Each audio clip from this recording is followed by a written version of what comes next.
Hi, my name is Randy Folkenberg. I've got the privilege of being a pastor here in Central Oregon for just over 5 years now. Over the last few years, I've been part of a church planting initiative that has resulted in the church plant called Common Ground.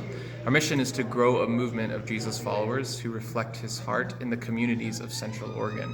And we, as a team, started to look at what this would look like. We identified that what we don't need is another program on Sabbath mornings. The existing churches here that I know and love are doing such amazing work in that area.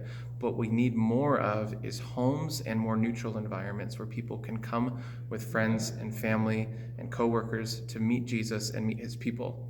And so that's why Common Ground's weekly rhythm of worship and discipleship together is anchored in a series of house churches. We have currently 2 house churches with a third one coming up.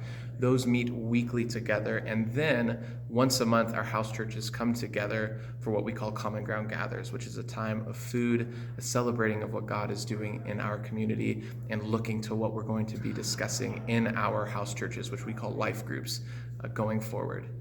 Beyond that, one of the things that we're passionate about as a local church is the outdoor community of Central Oregon. People move to Central Oregon to pursue outdoor recreation of all sorts of different forms, and often engagement in religious communities is seen as oppositional to that.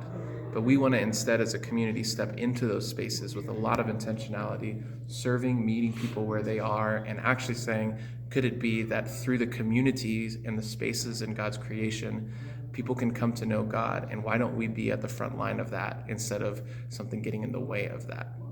So Common Ground is a Seventh-day Adventist church plant here in Central Oregon, anchored in house churches that by God's grace is expanding the kingdom of God, as Jesus prayed, on earth as it is in heaven.